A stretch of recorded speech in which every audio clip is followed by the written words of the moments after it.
اعوذ باللہ من الشیطان الرجیم بسم اللہ الرحمن الرحیم اللہم صلی علی محمد وآل محمد۔ مومنین کرام،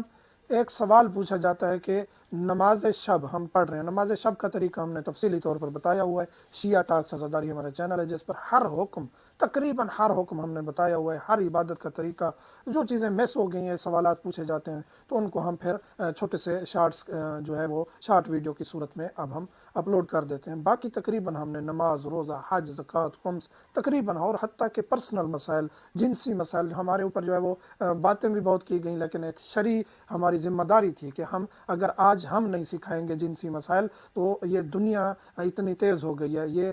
نیٹ ورک اتنے تیز ہو گئے کہ ہماری نوجوان نسل پھر غلط راہوں پر چل جائے گی یا ایسے راستوں پر چلی جائے گی جو ہمارا فقہ آل محمد نہیں ہے۔ اس وجہ سے ہم نے وہ تمام چیزیں بتا دی ہیں جو آل محمد نے بتائی ہیں۔ ایک اور چیز جو پوچھی جاتی ہے کہ نماز شب جو 11 رکعت ہے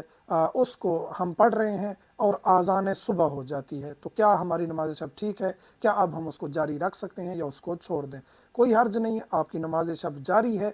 نماز وتر جاری ہے آخری رکعت، اور آذان آ جاتی ہے تو آپ اپنی نماز شب کو جاری رکھ سکتے ہیں۔ اس کے علاوہ ٹائمنگ کا بھی ہم نے بتایا ہوا کہ آغا سستانی کے نزدیک تو اتنا ریلیف ہے کہ آپ مغربین پڑھتے ہیں، مغرب عشاء، اس کے فوراً بعد آپ کہتے ہیں کہ جی میں فجر کو جلدی نہیں اٹھ سکتا، میں بس فجر کی واجب ہی پڑھ سکتا ہوں، زیادہ دیر میں نہیں جاگ سکتا، یا میں آگے پھر ڈیوٹی پہ چلا جاتا ہوں، یا جو بھی مسئلہ ہے، تو میرے لیے کیا ریلیف ہے؟ جی آپ مغرب عشاء کے فوراً بعد بھی جو ہے وہ نماز شب کو ادا کر سکتے ہیں۔ اور بہتر یہ ہے کہ اگر آپ کی نماز شب رہ گئی ہے تو آپ اس کو پہلے پڑھنے کی بجائے بہتر یہ کہ اس کو قضا پڑھیں۔ قضا کا زیادہ تاکید کی گئی، یعنی پہلے تو یہ کہ اس کو ادا کریں درست طریقے سے، اگر رہ گئی ہے، مس ہو گئی ہے، یا پہلے پڑھنا چاہتے ہیں تو اس پہلے پڑھنے سے بہتر یہ ہے کہ اس کو پھر فجر کے بعد قضا کریں۔ اور نماز شب کی بہت ساری روایات و فضائل ذکر کر چکے ہیں کہ نماز شب وہ عبادت ہے کہ اللہ کی ذات اس وقت بڑے فخر کے ساتھ فرشتوں کو کہتی ہے، دیکھو پوری خلقت سو رہی ہے، میرا خاص بندہ اس وقت بھی جاگ کر میری عبادت کر رہے،